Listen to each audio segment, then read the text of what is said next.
نائب وزیر اعظم وزیر خارجہ اسحاق ڈار اور مصری وزیر خارجہ بدر عبدالعاطی کے درمیان ٹیلی فونک گفتگو ہوئی ہے۔ علاقائی صورتحال، امریکہ اور ایران کے درمیان حالیہ معاہدے اور آئندہ ریجنل فور وزراء خارجہ اجلاس پر تبادلہ خیال کیا گیا۔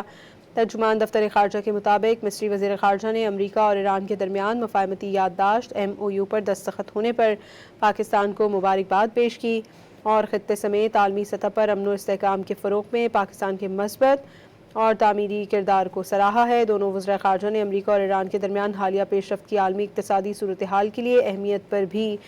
گفتگو کی اور اس امر پر اتفاق کیا کہ خطے میں امن و استحکام، عالمی معیشت اور ترقی کے لیے یہ معاہدہ انتہائی ضروری تھا۔ نائب وزیر اعظم وزیر خارجہ اسحاق ڈار اور مصری وزیر خارجہ بدر عبدالعاطی کے درمیان ٹیلی فونک گفتگو ہوئی ہے۔ علاقائی صورتحال، امریکہ اور ایران کے درمیان حالیہ معاہدے اور آئندہ ریجنل فور وزراء خارجہ اجلاس پر تبادلہ خیال کیا گیا۔ ترجمان دفتر خارجہ کے مطابق مصری وزیر خارجہ نے امریکہ اور ایران کے درمیان مفاہمتی یادداشت MOU پر دستخط ہونے پر پاکستان کو مبارکباد پیش کی اور خطے سمیت عالمی سطح پر امن و استحکام کے فروغ میں پاکستان کے مثبت اور تعمیری کردار کو سراہا ہے۔ دونوں وزراء خارجہ نے امریکہ اور ایران کے درمیان حالیہ پیش رفت کی عالمی اقتصادی صورتحال کے لیے اہمیت پر بھی گفتگو کی اور اس امر پر اتفاق کیا کہ خطے میں امن و استحکام، عالمی معیشت اور ترقی کے لیے یہ معاہدہ انتہائی ضروری تھا۔